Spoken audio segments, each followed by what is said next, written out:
Welcome to this explainer. Today, we're taking a chronological journey through chapters 1 through 5 of the Navigating Traffic Stops Guide. Our main goal here? We want to equip you with the exact scripts and protocols you need to protect your rights, all while staying totally safe and cooperative. We're going to follow the exact timeline of a stop today. We'll hit Chapter 1, the initial stop, Chapter 2, common violations, Chapter 3, DOI suspicion, Chapter 4, constitutional rights, and finally, Chapter 5, what to do after the stop. All right, let's kick things off with Chapter 1, the initial stop. You know, the guide points out that those very first moments literally set the tone for the whole encounter. Your reaction needs to be deliberate, calm, and above all, predictable. These immediate physical actions can instantly de-escalate a situation. So you want to activate your turn signal, pull over safely, turn the engine off, and keep your hands visible. Oh, and here is a massive takeaway. If it's nighttime, turn on your interior dome light. It reduces officer tension enormously before they even reach your window. Now that physical cooperation naturally leads right into your verbal communication. The golden rule here: be polite, factual, and non-incriminating. A simple, "Good evening, officer. May I ask why I was stopped?" is absolutely perfect. But the guide highlights a major legal trap you have to avoid: spontaneous admissions. Saying something like, "I know I was going a little fast." Well, that might feel like polite small talk, but legally, it's a direct confession.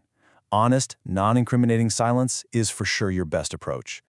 Moving right along to Chapter 2, common violations. This brings us to the everyday situations that account for the vast majority of traffic stops across the country. We're talking things like speeding, lane weaving, or even just simple equipment faults like a busted taillight. What's absolutely vital to understand here is that minor infractions are frequently used as pretextual stops. Basically, this means an officer can legally use that broken taillight as a constitutionally valid excuse to pull you over and investigate further.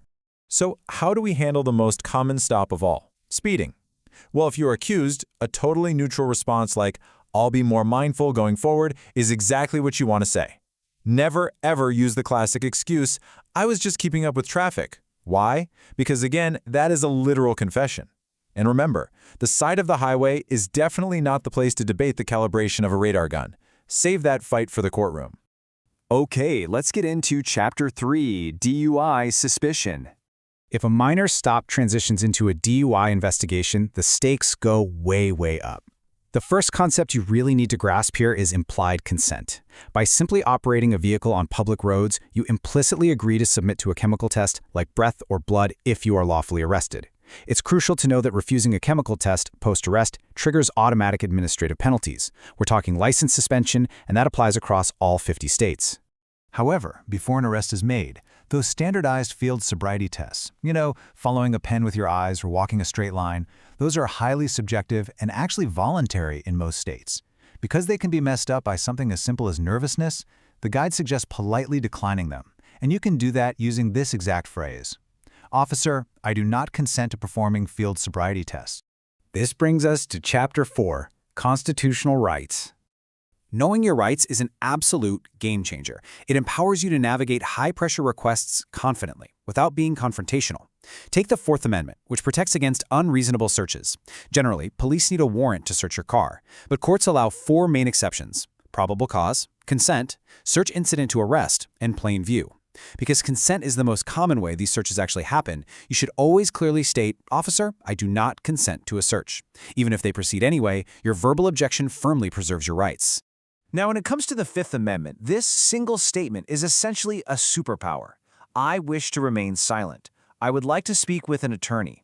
It legally requires officers to stop questioning you immediately, and it activates both your Fifth and Sixth Amendment rights simultaneously.